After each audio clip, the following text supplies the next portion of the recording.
This is Movietone, Review of the Year.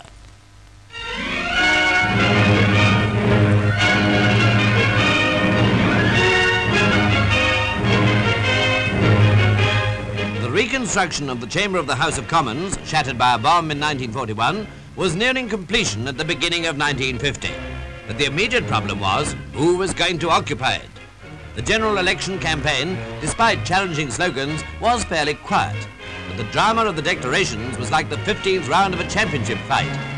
First, it looked as if the Labour Party was well away.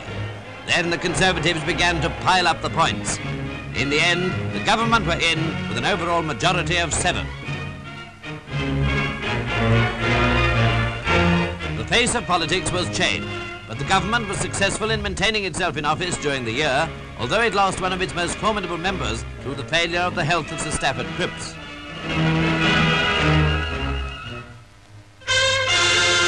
In October, the ceremony of the royal opening of the new Commons chamber was performed in Westminster Hall. The impressive occasion emphasised the continuity of British institutions and the identification of constitutional monarchy with Parliament.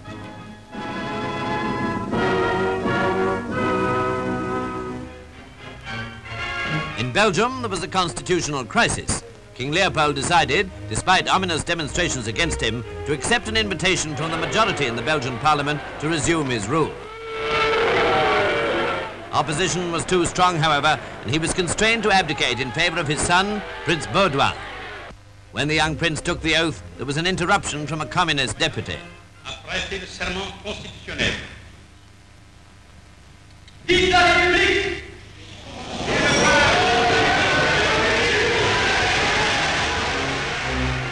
In Germany, there was plenty of tension, though no new blockade. Communists in the eastern sector of Berlin pursued tactics of intimidation, including enormous marching rallies.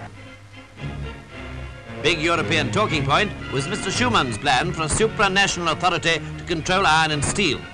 In the Council of Europe at Strasbourg, controversy ran high.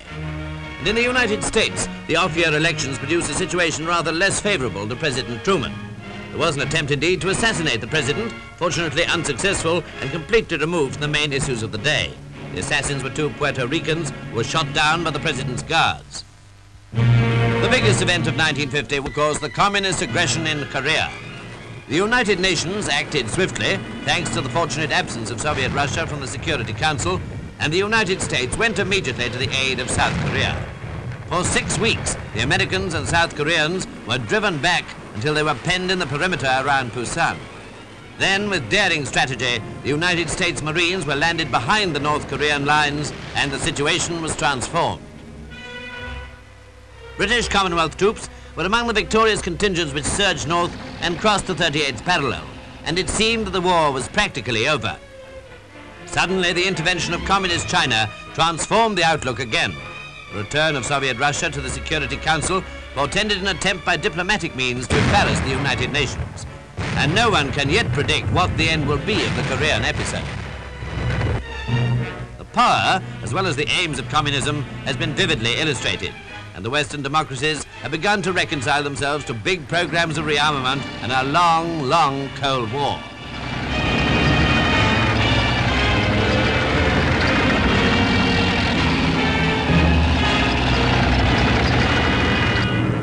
In Indochina, the French suffered a setback where their outposts had to be evacuated before the advance of the Viet Minh rebels. It was clearly part of communism's plan to pin down in Southeast Asia large numbers of Western European troops. And in Malaya, the action against the bandits only made moderate headway, while the effort in terms of British manpower had to be increased. India decided to become a republic, though an ingenious compromise was discovered, enabling her to remain within the Commonwealth. In Africa, the racial issues were highlighted in the case of Seretse Khama, young chief designate of the Bamangwato tribe who had married an English girl. In the event, the Colonial Office exiled Seretse and his wife and daughter from their tribal territory.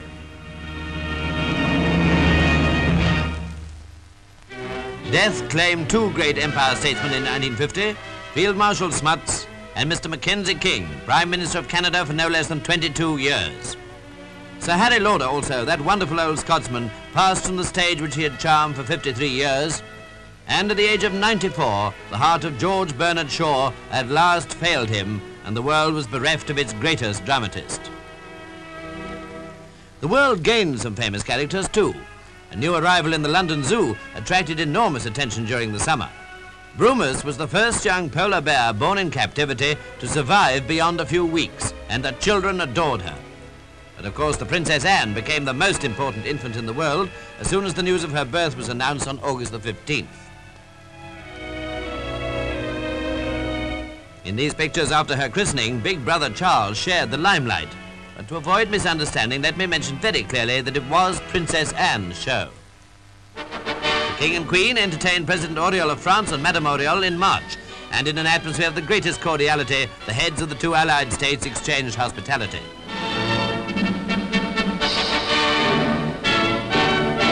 The King had made a remarkable recovery from the leg ailment which had caused the interruption of his engagements in the previous year. The nation rejoiced to see him carrying out his royal duties with no apparent embarrassment. In the autumn, their Majesties received Queen Juliana and Prince Bernard of the Netherlands, and a similar series of happy engagements cemented the friendly relations of the British Commonwealth and Holland.